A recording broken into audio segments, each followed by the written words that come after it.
For the past several years, I've worked as an innovation consultant, and the number one question I get by CEOs is, how does this apply in my industry?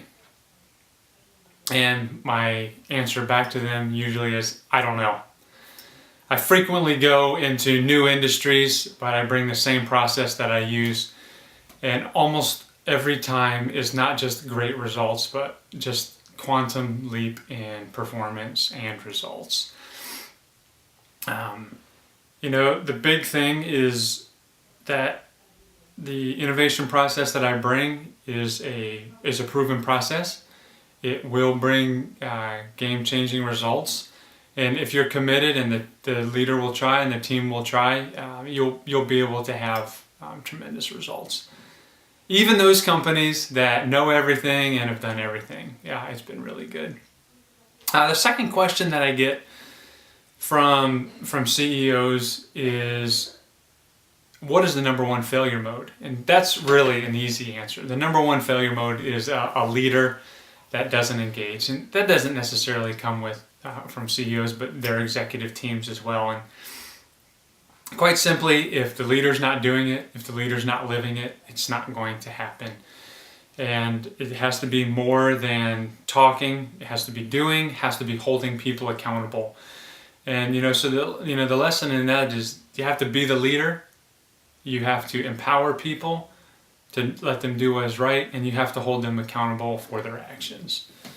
And some people say, well, in the church environment, our pastor is our leader, and he would never agree to let us to fill in the blank.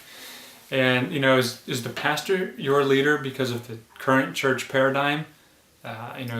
Jesus is the leader of the church, and do you need your pastor's permission to talk to someone, to do good? Well, of course not.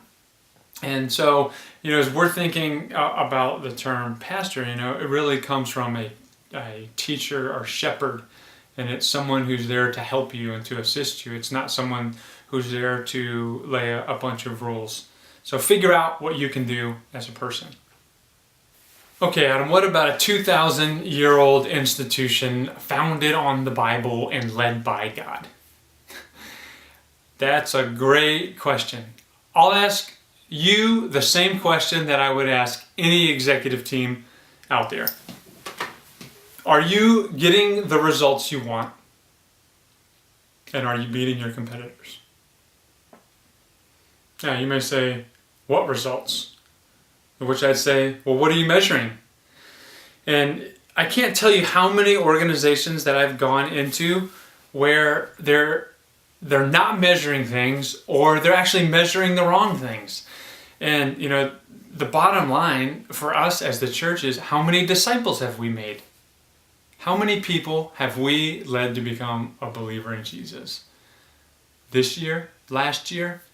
What is our church body doing? Is it multiplying, doubling every year, quadrupling every year? Probably not. In many instances, it's probably retracting or negative growth. All right. We know that's embarrassing. Let's leave that topic alone. On the flip side, what about competitors? Well, we don't compete with other churches. Well, if we imagine the church as the collective body of believers, then we're all in this together, and we aren't competitors. We are actually on the same team. So our competitors are anything that's happening that are keeping people from becoming a follower of Jesus. That's big and that's broad.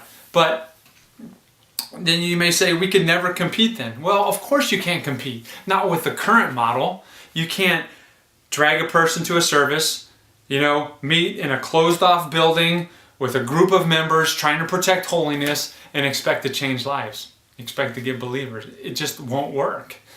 And, if I were to challenge you and say, ignore the church, what would you do as a person to make one more follower of Jesus?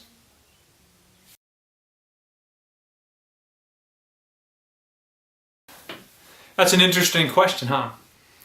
People tell us all the time, my boss would never let me do that, or they'd never approve of that, or we'd have to get permission, or that's above my pay grade. And the simple thing is, is, I'll talk to the boss, and more often than not, the boss will say, "Oh, of course they can do that." And sometimes they'll say, "No, we can't do that," or "We can't try that." But, we as a consulting firm engage with our clients over a period of time enough to get to a cultural change for them. And we want them to be able to behave on their own as if we weren't there. And because we want the change to stick. We don't want it to just be us telling people what to do. And we know that we've done our part when the culture does feel empowered, when they do lead change, when they solve issues on their own, and they actually achieve the results that they're looking for. So when I say, what would you do to make one more disciple? It's a very interesting question. You don't have to ask a pastor. You don't have to ask your church. You just have to ask yourself as a Christian. And what would the Bible say? Now, our church culture in America is a building with a pastor. We have a weekend service. Maybe we have a couple of segmented interest areas that focus on certain things. How is that working? How is that really working? So my challenge to you would be, how do you accept yourself as a believer as the church? How do you accept responsibility to make other believers? And, do you think your best way would be to drag them to a service? It's probably not. And the reason it's not is Jesus told us that what we need to do is to love others. It's the most important commandment. It's the most important attribute. And, it's a way that achieves results.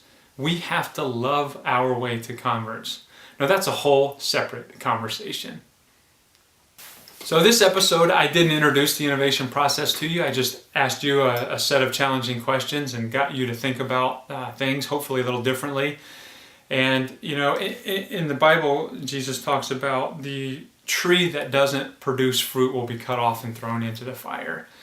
And those trees, as the branches, are to make disciples. And when we're not making disciples, we're not fulfilling our role as Christians. And the whole term Christian, it could be taken out of context. That we certainly have a whole episode or string of episodes on that. But what I want you to do is to think, the institution of the church is you as a person and other people like you who follow Jesus and believe in him. And our number one thing is to make disciples. And the way that Jesus told us to do that is through loving God and loving others. What can you do to do that?